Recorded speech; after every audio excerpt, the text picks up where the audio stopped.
This year is part 6 of the 12th Conference on National Scenic and Historic Trails in Missoula, Montana, featuring guest speakers Steve Dudley and Mike Dawson.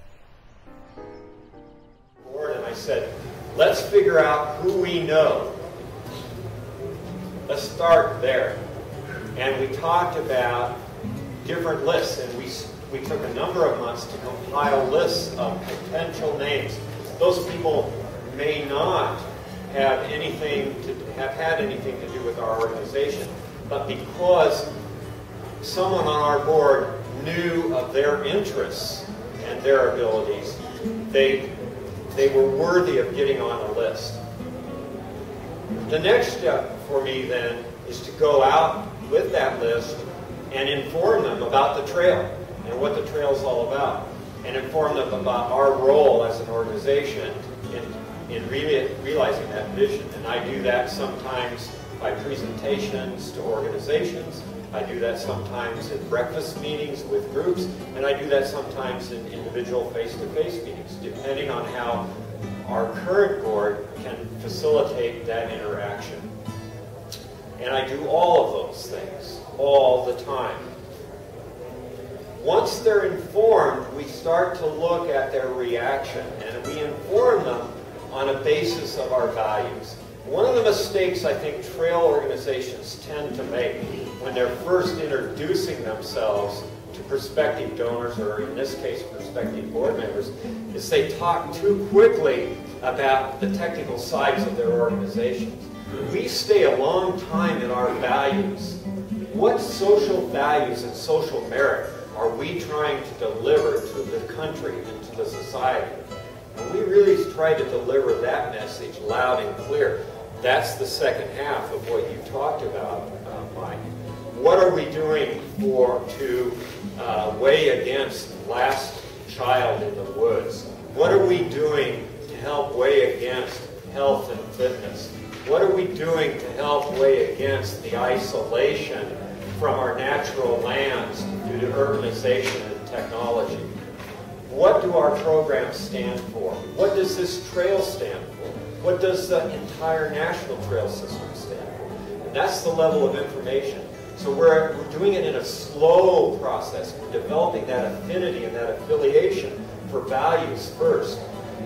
Once we get that message delivered, then we start to open up very soft, easy exposure to our organization by come to a Trail Fest event. Here are some comp tickets. Here's a newsletter of ours. If you're interested in this, read this newsletter. We mark that down in our database, gave this person a newsletter on this date, because that triggers some follow-up later on.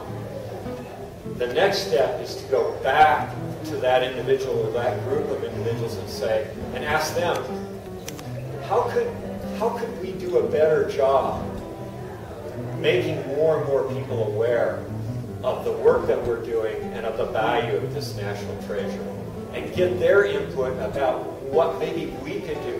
Why do we do that? Because that starts to connect them personally to what we're doing. We haven't asked them for anything yet. This might take a year of development, just that to get there.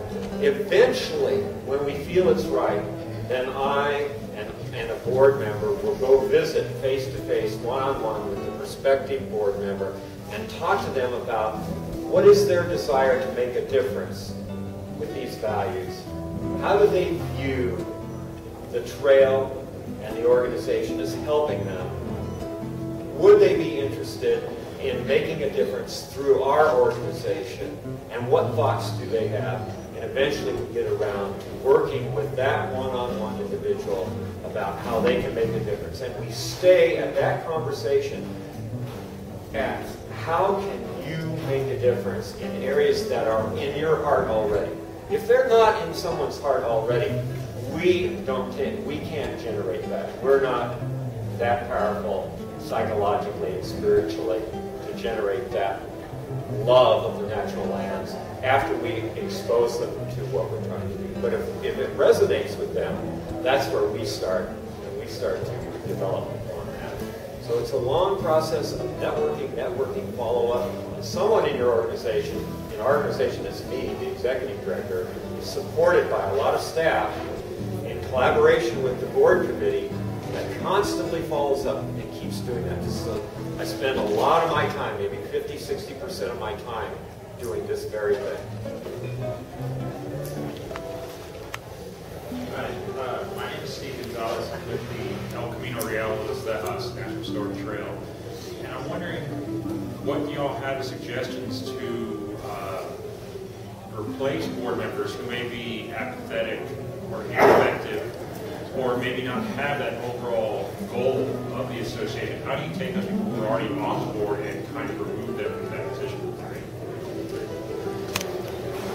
I can talk to you a little bit. I know what the easy way out is, which has been in place in most of the organizations, which is term limits.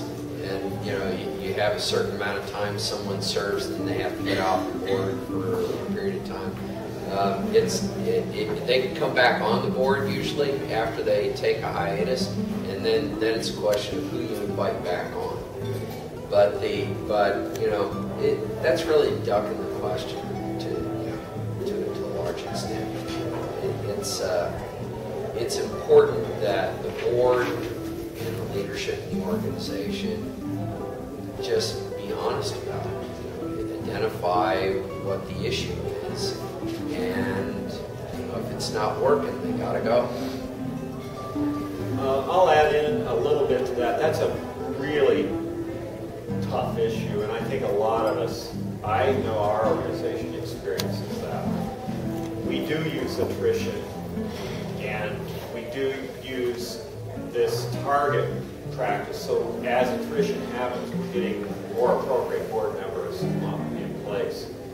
Where attrition isn't going to help, we prefer to use attrition because we prefer not. A lot of these board members who are not functioning in the new governing board that we're creating were very valuable and still have some value to the organization, and we want them to feel appreciated. We want them to feel that they have a friendly home in our organization. So we do use attrition and follow-up first and foremost. But where attrition won't solve the problem, then it's up to the chair of our board working with me to develop a message that we have to then, as Mike suggests, we have to bite the bullet and we have to go out, our board chair and I, and have a serious discussion. But what makes that easier is if there's one or two people on a board, even as small as ours is right now of 7, that are not functioning as we expect board members, they look around and they see 4 or 5 others who are, and they see their peers. And so we have a context to relate the discussion around and within when we talk to that person. Okay. That's the best I can do for you. I'd like to say I am from the Nespers, Foundation, and our board are all old. I'm 75 years old, and I've been on the board for I don't know how long, because there just aren't that many people to vote from. And in our organizations, the white people are more interested in our trail. We have more of them in our membership than the Indians. We have a very difficult time getting the Indians to join our organization. I don't know whether it's because of financial problems. The Indians have a lot of financial problems, but it's been really difficult. We've been trying to get members from the Indian people to join our organization, and also we need the young people, and we have to find ways to reach them. And of course, as I say, our organization is very small. Managing diversity, especially cultural. Oh, that's about that for part 6. Stay tuned for part 7 for more of the 12th Conference on National Scenic and Historic Trails. Thanks, Steve. Thanks, Mike.